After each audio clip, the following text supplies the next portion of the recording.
to get into a digitized atmosphere where everything works in a digitized manner and you are comfortable with it, make it an irreversible movement or irreversible progression, only then it will work. Geospatial technology, we call it the third eye. Then the automatic vehicle location system and the managerial response to war on terror. Why most of us talk in journalistic terms? Because we have not got into either the managerial skills or the technical skills which is needed in the present day movement towards a digital living. The technology is so transformational that bit of leapfrogging here and there is not going to make any difference.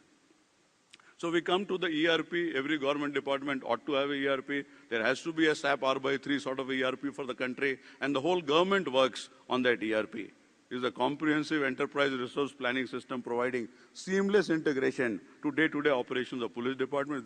I'm talking about the police department. We have a ERP in Karnataka which has 12 modules, and its conceptualization, creation, and rollout. We intend to make a pioneering impact in this country, and the way at least the law enforcement agencies would go digital in the days to come.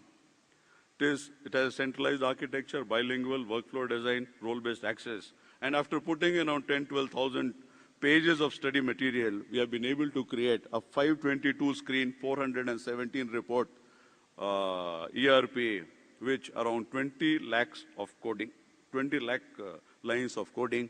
The ERP has the primary modules of crime, law and order, and traffic, supported by finance, administration, and stores, which also has the EPROC. We have the armed reserve, motor transport, training, wireless, forensic science laboratory, and to cap all these 11 modules, we have the executive information system. The whole ERP is functioning in Karnataka. Somebody talked about the legacy systems. We have loads of legacy systems, but there is nobody to integrate. Integration of legacy systems is one of the most difficult things one can imagine of, and we don't have any expert in this country who can integrate legacy systems to an ERP or a single application solution or whichever manner. And the goal of the integration is to address wide range of management and technical issues. These are the legacy systems which we want to integrate in Karnataka, still in process. That is the electronic beat. GCare is GIS-based crime analysis and reporting engine. eKhazana is our treasury software. eProcurement is the eProc software of Government of Karnataka, which has indent management, e-tendering, and contract management. GPS-based automatic vehicle location system, traffic management center, and the BlackBerry operations which we have across Karnataka with regards to the traffic violations. With regards to CCTNS, is the most ambitious project which has been initiated by Government of India around 4 or 5 years back. It is still in the incubation stage, and Government of India was kind enough to agree to allow us to use the Police ID software, which is our ERP solution. So the front end remains what we wanted, and the whole funding and logistical infrastructure, IT support, consultancy, and project management support systems have been provided by Government of India. So Police IT, Wipro being the developer. CCTNS is one of the mission mode projects, second biggest mission mode project in the country, which intends to integrate 14,000 plus police stations and 6,000 police officers across the country. And Karnataka was accepted as one of the lead states with Andhra Pradesh and a couple of other states. And finally, it is CCTNS Police IT in Karnataka. We are nearly through with the whole CCTNS project. All our 906 police stations and all police officers are working with the ERP Police IT. We have exclusive Karnataka State Police Wide Area Network and KSP data center, which helps us to both have exclusivity plus an interface with whichever organization, whichever stakeholder, in whichever manner, with access and privileges. It's fully functional for last few years. CCTNS has accepted it as a standard model. We have another Sakal project in Karnataka for guarantee of government services delivery that has also accepted this software as a fully functional software and integrated their systems, aligned their systems with our system. The whole thing is controlled and it is supervised, monitored, run by 75 police personnel who are MCSE and CCNA certified personnel.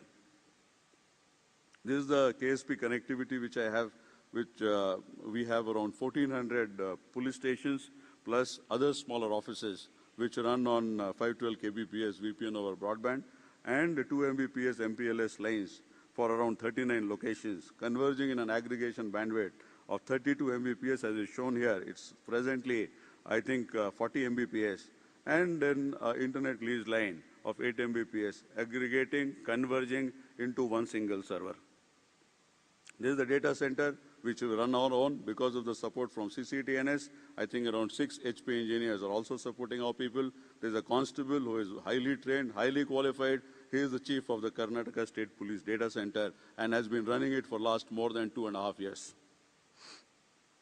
Besides this, we have automatic vehicle location system, e-beat, e-procurement, G-Care at the point of e-proc. I'd just like to mention one thought of mine, which I often repeat, is to whatever ails this country, there are only two methods by which we can provide a panacea.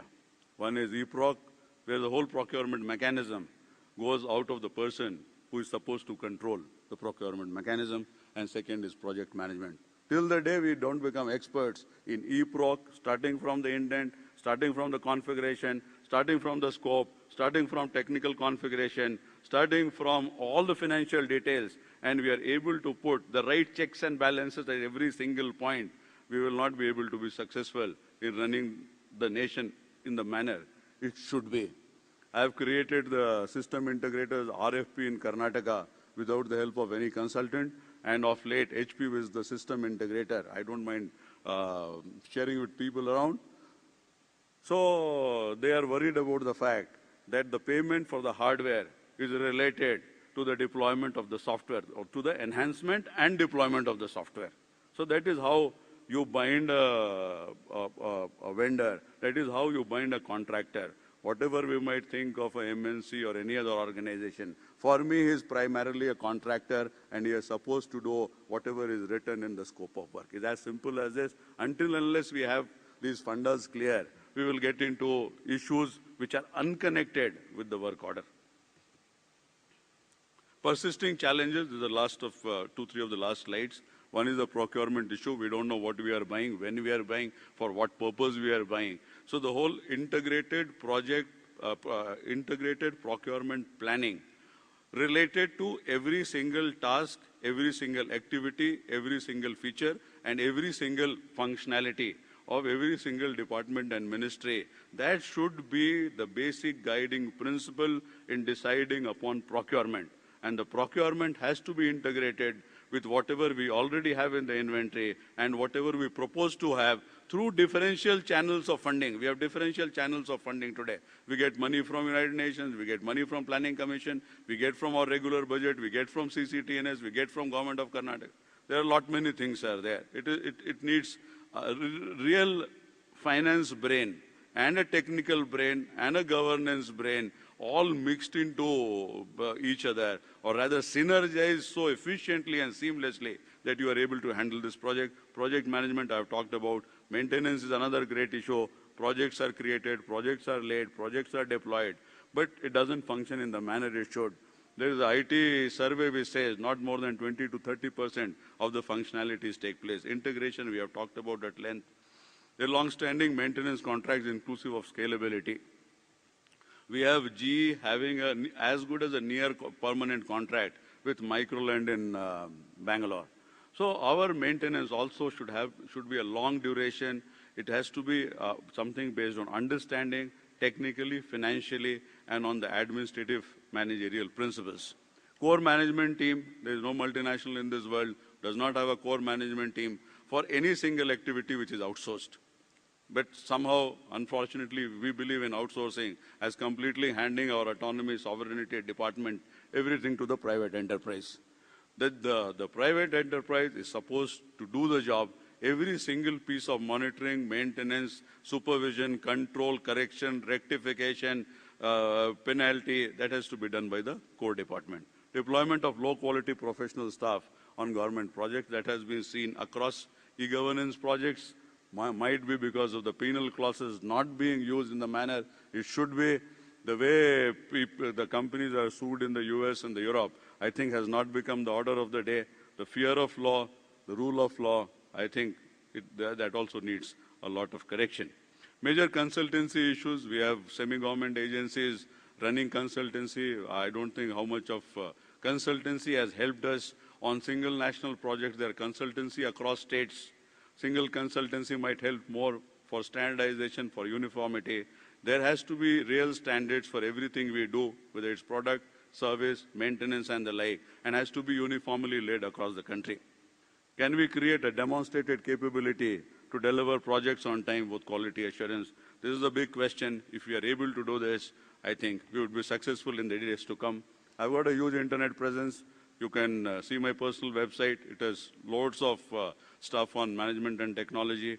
We have something on homeland security.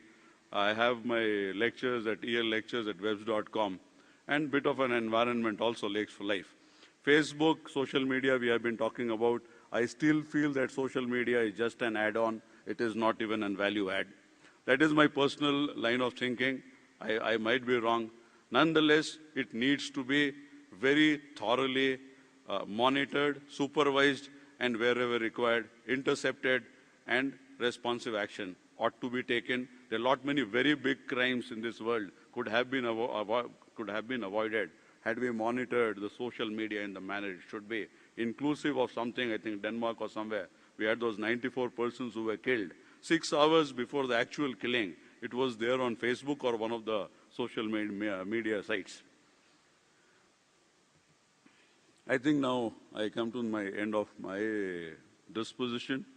So I would read it out. That would be simpler for me and would make a better impact than trying to speak it out offhand.